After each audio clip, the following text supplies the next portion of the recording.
ಇಡೀ ದೇಶದಲ್ಲಿ ಇವತ್ತು ರಾಜಕೀಯವಾಗಿ ತನ್ನ ಅಸ್ತಿತ್ವವನ್ನೇ ಕಳ್ಕೊಂಡಿರುವಂಥ ಒಂದು ಸಮುದಾಯ ಅಂತ ಹೇಳಿದರೆ ಅದು ಮುಸ್ಲಿಂ ಸಮುದಾಯ.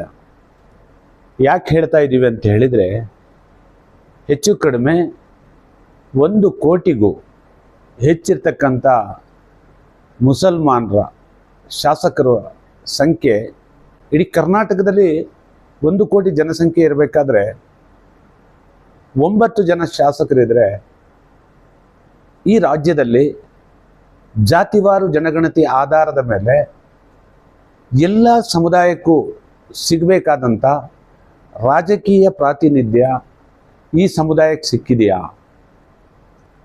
ಈ ಸಮುದಾಯಕ್ಕೆ ಸಿಗದೇ ಇರೋಕ್ಕೆ ಕಾರಣ ಏನು ಅನ್ನೋದ್ರ ಬಗ್ಗೆ ನಾವು ಆತ್ಮಾವಲೋಕನವನ್ನು ಮಾಡ್ಕೋಬೇಕಾಗಿದೆ. ಯಾಕಂತ ಹೇಳಿದರೆ, ನಮ್ಮ ಅಜ್ಜ ಒಂದು ಪಕ್ಷಕ್ಕೆ ಓಟನ್ನು ಕೊಡ್ತಾ ಇದ್ರು, ನಂತರ ಅಜ್ಜ ಯಾವ ಪಕ್ಷಕ್ಕೆ ಓಟನ್ನು ಕೊಟ್ಟಿದ್ರು ನಮ್ಮಪ್ಪ ಆ ಪಕ್ಷಕ್ಕೆ ಓಟನ್ನು ಕೊಡೋಕ್ಕೆ ಶುರುವಾದರು. ನಮ್ಮಪ್ಪ ಯಾವ ಪಕ್ಷಕ್ಕೆ ಓಟನ್ನು ಕೊಡ್ತಾ ಇದ್ದಾರೆ, ನಾನು ಕೂಡ ಆ ಪಕ್ಷಕ್ಕೆ ಓಟ್ ಕೊಡ್ತಾ ಇದ್ದೀನಿ. ನನ್ನ ಮಗ ಕೂಡ ನಾಳೆ ಅದೇ ಪಕ್ಷಕ್ಕೆ ಓಟು ಕೊಡುವಂಥ ಅನಿವಾರ್ಯತೆ ಇದೆ. ಯಾಕೆ ಈ ಅನಿವಾರ್ಯತೆ ಇದೆ ಅಂತ ಹೇಳಿದರೆ, ಈ ಮುಸ್ಲಿಂ ಸಮುದಾಯ ಚುನಾವಣೆಯಲ್ಲಿ ಭಾಗವಹಿಸ್ತಾರೆ, ರಾಜಕಾರಣದಲ್ಲಿ ಭಾಗವಹಿಸದೇ ಇರತಕ್ಕಂಥ ಒಂದು ಸಮುದಾಯ. ಈ ಸಮುದಾಯ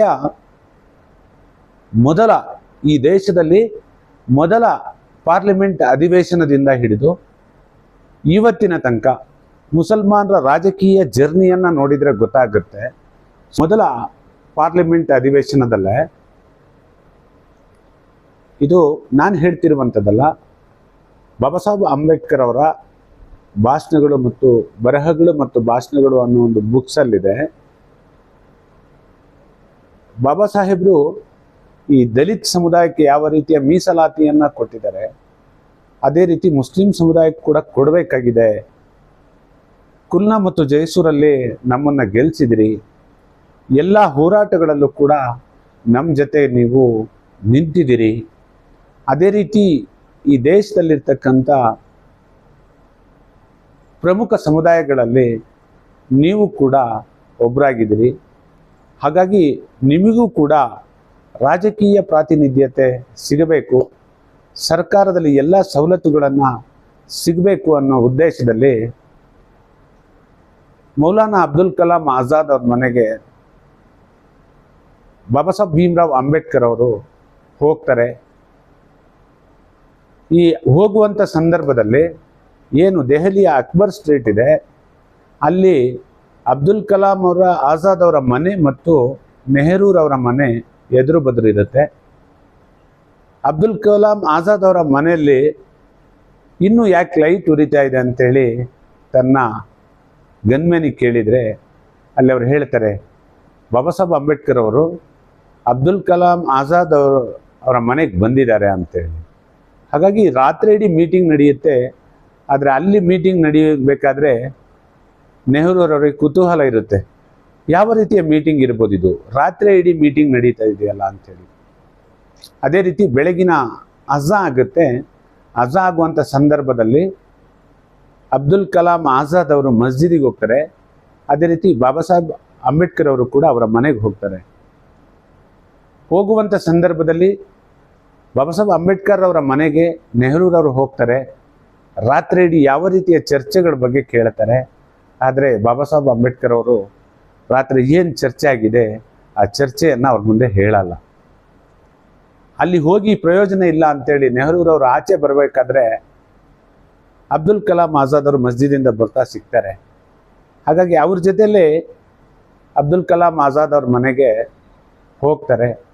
ಹೋಗಿದ ತಕ್ಷಣ ಯಾವ ಚರ್ಚೆಗಳನ್ನು ಆಗಿದೆ ಅಂತ ಕೇಳುವಂಥ ಸಂದರ್ಭದಲ್ಲಿ, ಏನು ಬಾಬಾ ಸಾಹೇಬ್ ಭೀಮ್ರಾವ್ ಅಂಬೇಡ್ಕರ್ ಅವರು ರಾತ್ರಿ ಏನು ಚರ್ಚೆ ಮಾಡಿದರು, ಮುಸಲ್ಮಾನರ ಮೀಸಲಾತಿಯ ಬಗ್ಗೆ, ಇವರಿಗೆ ಸಿಗಬೇಕಾದಂಥ ಸಿಗಬೇಕಾದ ಸವಲತ್ತುಗಳ ಬಗ್ಗೆ, ರಾಜಕೀಯ ಪ್ರಾತಿನಿಧ್ಯದ ಬಗ್ಗೆ ಚರ್ಚೆ ಆಗಿರೋದನ್ನು ಅಬ್ದುಲ್ ಕಲಾಂ ಆಜಾದ್ ಅವರು ನೆಹರೂರ ಹತ್ರ ಹೇಳ್ತಾರೆ. ಮಾರನೇ ದಿವಸ ಪಾರ್ಲಿಮೆಂಟ್ ಸಭೆಯಲ್ಲಿ ಅಬ್ದುಲ್ ಕಲಾಂ ಆಜಾದ್ ಅವರು ಮಂಡನೆ ಮಾಡಬೇಕು ಅಂತೇಳಿ ಏನು ಬಾಬಾ ಸಾಹೇಬ್ ಸಬ್ಜೆಕ್ಟನ್ನು ಕೊಟ್ಟಿದ್ರು ಅವರಿಗೆ, ಅದನ್ನು ಅವ್ರು ಮಾರನೇ ದಿವಸ ಮಂಡನೆ ಮಾಡಬೇಕಾಗಿತ್ತು. ಆದರೆ ಬೇರೆ ರಾಜ್ಯದಲ್ಲಿ ಒಂದು ಕಾಂಗ್ರೆಸ್ಸಿನ ದೊಡ್ಡ ಕಾರ್ಯಕ್ರಮ ಇರುತ್ತೆ, ಅಲ್ಲಿಗೆ ನೆಹರೂರವರು ಹೋಗಬೇಕಾಗಿತ್ತು. ಅಲ್ಲಿಗೆ ಅಬ್ದುಲ್ ಕಲಾಂ ಆಜಾದ್ ಅವ್ರನ್ನ ಕಳಿಸೋದ್ರ ಮುಖಾಂತರ ಮೊದಲ ಪಾರ್ಲಿಮೆಂಟ್ ಸಭೆಯಲ್ಲೇ ಈ ಮುಸಲ್ಮಾನರಿಗೆ ದ್ರೋಹ ಆಗಿದೆ ಅನ್ನೋದನ್ನು ಈ ಸಂದರ್ಭದಲ್ಲಿ ನೆನೆಸ್ತಾ ಇದ್ದೀನಿ. ಸಮುದಾಯಕ್ಕೆ ಯಾವ ರೀತಿ ಈ ಒಂದು ಪಕ್ಷ ದ್ರೋಹವನ್ನು ಬಗೆದಿದೆ ಅಂತ ಹೇಳಿದರೆ, ಬರೀ ಇವರ ವೋಟನ್ನು ಪಡ್ಕೊಂಡಿದ್ದಾರೆ, ಆನಂತರ ಇವರಿಗೆ ಕೊಡಬೇಕಾದಂಥ ಸರ್ಕಾರಿ ಸವಲತ್ತುಗಳನ್ನು ಕೊಟ್ಟಿಲ್ಲ. ಅದೇ ರೀತಿ ಎಲ್ಲ ಸಮುದಾಯದ ಹೆಸರುಗಳನ್ನು ಹೇಳ್ತಾರೆ. ಒಕ್ಕಲಿಗರು, ಲಿಂಗಾಯತರು, ಕುರುಬರು, ಶೆಟ್ರು, ಬ್ರಾಹ್ಮಣರು, ಈ ರೀತಿ ಹೆಸರುಗಳನ್ನು, ಆ ಸಮುದಾಯದ ಹೆಸರುಗಳನ್ನು ಹೇಳ್ತಾರೆ. ಆದರೆ ಮುಸ್ಲಿಂ ಸಮುದಾಯಕ್ಕೆ ಮಾತ್ರ ಅಲ್ಪಸಂಖ್ಯಾತರು ಅಂತ ಹೇಳ್ತಾರೆ. ಅಲ್ಪಸಂಖ್ಯಾತರು ಅಂದರೆ ಏನು? ಸ್ವಲ್ಪ ಸಂಖ್ಯೆಯ ಜನ ಅಂತೇಳಿ. ಸ್ವಲ್ಪ ಸಂಖ್ಯೆಯ ಜನರಿಗೆ ಎಷ್ಟು ಅಧಿಕಾರ? ಒಂದು ಅಲ್ಪ ಕೊಟ್ಟರೆ ಸಾಕು. ಹಾಗಾಗಿ ಅಲ್ಪಸಂಖ್ಯಾತರನ್ನು ಸ್ಟಿಕ್ಕರನ್ನು ಹೊಡೆದು ಸ್ವಲ್ಪ ಅಧಿಕಾರವನ್ನು ಕೊಟ್ಟು ಅವರ ಎಲ್ಲ ವೋಟುಗಳನ್ನು ಬಲ್ಕಾಗಿ ಪಡೆದು ರಾಜಕೀಯವನ್ನು ಮಾಡ್ತಿರುವಂಥ ಈ ಪಕ್ಷ ಮುಸಲ್ಮಾನರಿಗೆ ಕೊಟ್ಟಿರುವಂಥದ್ದಾದರೂ ಏನು? ಮುಸಲ್ಮಾನರಿಗೆ ಹೇಳ್ತಾರೆ ಏನು, ಕಾಂಗ್ರೆಸ್ ಬಿಟ್ಟರೆ ನಿಮ್ಗೆ ಯಾರು, ನಿಮಗೆಲ್ಲ ರೀತಿ ಭದ್ರತೆಯನ್ನು ಕೊಟ್ಟಿದ್ದೀವಿ ಅಂತೇಳಿ. ಖಂಡಿತವಾಗ್ಲೂ ಕೂಡ ನಿಮ್ಗೆ ಯಾವ ರೀತಿಯ ಭದ್ರತೆಯನ್ನು ಕೊಟ್ಟಿಲ್ಲ. ನಿಮ್ಮ ವೋಟಿಂದ ಅವರು ಭದ್ರವಾಗಿದ್ದಾರೆ. ನಿಮ್ಮ ಸಹಕಾರದಿಂದ ಅವರು ಐಶ್ವರ್ಯವನ್ನು ಪಡ್ಕೊಂಡಿದ್ದಾರೆ, ಅಧಿಕಾರವನ್ನು ಪಡ್ಕೊಂಡಿದ್ದಾರೆ, ಸಾಕಷ್ಟು ಶ್ರೀಮಂತರಾಗಿದ್ದಾರೆ. ಯಾಕೆ ಈ ಸಮುದಾಯ ಈ ರೀತಿಯ ಅತಂತ್ರ ಪರಿಸ್ಥಿತಿಗೆ ಸಿಕ್ಕಿದೆ ಅಂತ ಹೇಳಿ ಸಿಗಾಕೊಂಡಿದೆ ಅಂದರೆ, ಇವರ ವೋಟಿನ ಪವರ್ ಇವರಿಗೆ ಗೊತ್ತಿಲ್ಲ. ಆದರೆ ಒಕ್ಕಲಿಗರು 90% ವೋಟು BJP ಕೂಡ ಕೊಟ್ಟರೆ, ಅತಿ ಹೆಚ್ಚು ಕಾಂಗ್ರೆಸ್ಸಿನ ಪ್ರಮುಖ ನಾಯಕರುಗಳು ಒಕ್ಕಲಿಗರಿದ್ದಾರೆ. ಅದೇ ರೀತಿ ಅತಿ ಹೆಚ್ಚು ಲಿಂಗಾಯತ ಸಮುದಾಯ ಇವತ್ತು BJPಗೆ ವೋಟನ್ನು ಕೊಡ್ತಾ ಇದ್ದಾರೆ. ಆದರೆ ಅತಿ ಹೆಚ್ಚು ವೋಟನ್ನು ಅಧಿಕಾರದಲ್ಲಿ ಲಿಂಗಾಯತ ಸಮುದಾಯ ಇದೆ. ಆದರೆ ದಲಿತರು ಮತ್ತು ಮುಸಲ್ಮಾನರು ಮತ್ತು ಹಿಂದುಳಿದ ವರ್ಗದವರು ಅತಿ ಹೆಚ್ಚು ಕಾಂಗ್ರೆಸ್ಸಿಗೆ ವೋಟನ್ನು ಕೊಟ್ಟಿದ್ದಾರೆ. ಇವರು ಅಧಿಕಾರವನ್ನು ನಮಗೇನಾದರೂ ಕೊಡಿ ಅಂತೇಳಿ ಭಿಕ್ಷೆ ಬೇಡೋ ಜಾಗದಲ್ಲಿ ನಿಂತಿದ್ದಾರೆ. ಯಾವತ್ತೂ ಕೂಡ ಬೇಡೋ ಜಾಗದಲ್ಲಿ ನಿಂತರೆ ಖಂಡಿತವಾಗ್ಲೂ ಕೂಡ ನೀವು ಸ್ವಾಭಿಮಾನಿಗಳಾಗಿ ಬದುಕೋ ಸಾಧ್ಯನೇ ಇಲ್ಲ. ಕೊಡೋ ಜಾಗದಲ್ಲಿ ನೀವು ಯಾಕಿಲ್ಲ, ಕೇಳೋ ಜಾಗದಲ್ಲಿ ಯಾಕೆ ನೀವಿದ್ದೀರಿ ಅನ್ನೋದನ್ನು ಮೊದಲು ಯೋಚನೆ ಮಾಡಬೇಕು. ಅದೇ ರೀತಿ ಇವತ್ತು ಕೆಲವಷ್ಟು ಮುಸಲ್ಮಾನ್ ಮುಖಂಡರುಗಳು ಅಸಮಾಧಾನವನ್ನು ವ್ಯಕ್ತಪಡಿಸ್ತಿದ್ದಾರೆ. ಆದರೆ ಈ ಮುಸಲ್ಮಾನ್ ಸಮುದಾಯದ ಹತ್ರ ಒಂದು ರಾಜಕೀಯ ಪ್ರಬುದ್ಧತೆ, ಪೊಲಿಟಿಕಲ್ ನಾಲೆಡ್ಜ್ ಅನ್ನೋದು ಇದೆಯಾ? ಇಲ್ಲ, ನೀವು ಮಾಡ್ತಕ್ಕಂಥ ಅಸಮಾಧಾನದ ಸಭೆಗಳು ಈ ಕಾಂಗ್ರೆಸ್ ಪಕ್ಷದ ಮೇಲೆ ಯಾವುದೇ ರೀತಿಯ ಪ್ರಭಾವವನ್ನು ಬೀರ್ಬೋದಾ? ಪ್ರಭಾವವನ್ನು ಬೀರ್ತಕ್ಕಂಥ ಯಾವ ನಿರ್ಣಯವನ್ನು ನೀವು ತಗೊಂಡಿದ್ದೀರಿ?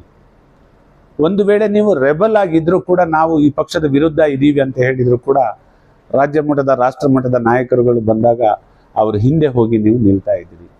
ಯಾವ ಮೆಸೇಜನ್ನು ಕೊಡ್ತಾ ಇದ್ದೀರಿ? ಆದರೆ ಬೇರೆ ಸಮುದಾಯಗಳು ಅಸಮಾಧಾನವನ್ನು ವ್ಯಕ್ತಪಡಿಸಿದರೆ ಅದನ್ನು ವೋಟಿನ ಮೂಲಕ ಉತ್ತರವನ್ನು ಕೊಡ್ತಾನೆ.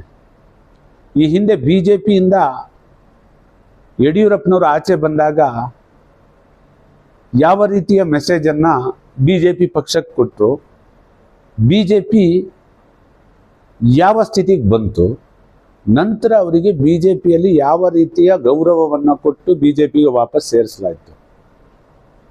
ಅದೇ ರೀತಿ ಬೇರೆ ಬೇರೆ ಮುಖಂಡರುಗಳು, ಜಗದೀಶ್ ಶೆಟ್ಟರ್ BJPಯಿಂದ ಆಚೆ ಬಂದ ತಕ್ಷಣ ಕಾಂಗ್ರೆಸ್ನಲ್ಲಿ ಕರೆದು ಟಿಕೆಟ್ಗಳನ್ನು ಕೊಟ್ರಿ. ಜೀವಮಾನ ಪೂರ್ತಿ ಸಂಘ ಪರಿವಾರದ ಪರವಾಗಿದ್ದಂಥವರು, BJP ಪರವಾಗಿದ್ದಂಥವರು, BJPಯಲ್ಲಿ ಮುಖ್ಯಮಂತ್ರಿ ಆಗಿರ್ತಕ್ಕಂಥವರು, ಅವರು ಅಲ್ಲಿ BJP ಅವ್ರನ್ನ ಸೈಡ್ಲೈನ್ ಮಾಡಿದ ತಕ್ಷಣ ಕಾಂಗ್ರೆಸ್ನಲ್ಲಿ ತಕ್ಷಣ ಕರ್ಕೊಬಂದು ಅವರಿಗೆ ಟಿಕೆಟನ್ನು ಕೊಟ್ಟು ಮರುಜೀವವನ್ನು ಕೊಡ್ತಕ್ಕಂಥ ಕೆಲಸವನ್ನು ಮಾಡಿದ್ದೀರಿ. ಅದೇ ರೀತಿ ಶ್ರೀರಾಮುಲು ಆಗಿರ್ಬೋದು, ಬೇರೆ ಬೇರೆ ಇವತ್ತು ನಾಯಕರುಗಳು BJPಯಲ್ಲಿ ಅವ್ರನ್ನ ಇಗ್ನೋರ್ ಮಾಡಿದ ತಕ್ಷಣ ಕಾಂಗ್ರೆಸ್ಸಲ್ಲಿ ಬಂದು ಟಿಕೆಟನ್ನು ತಗೊಳ್ತಾರೆ.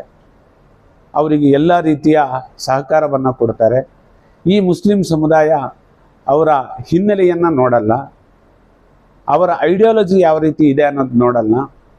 ಇವ್ರ ಪರವಾಗಿ ನಾವು ನಿಂತರೆ ನಾಳೆ ನಮಗೆ ಇವರಿಂದ ಯಾವುದೇ ರೀತಿಯ ನಿರೀಕ್ಷೆಗಳಿದೆಯಾ, ನಮ್ಮ ಸಮುದಾಯಕ್ಕೆ ಏನಾದ್ರು ಸಮಸ್ಯೆಗಳಾದರೆ ನಮ್ಮ ಪರ ನಿಲ್ತಾರ ಅನ್ನೋದನ್ನು ಯೋಚನೆನೇ ಮಾಡದೆ ಒಂದು ಪಕ್ಷದ ಲೋಗೋ ಮತ್ತು ಸಿಂಬಲನ್ನು ನೋಡಿಕೊಂಡು ಒಂದು ಪಕ್ಷಕ್ಕೆ ಪರವಾಗಿ ಪ್ರಚಾರವನ್ನು ಮಾಡ್ತಾರೆ, ಅತಿ ಹೆಚ್ಚು ಓಟನ್ನು ಕೊಡುತ್ತಾರೆ.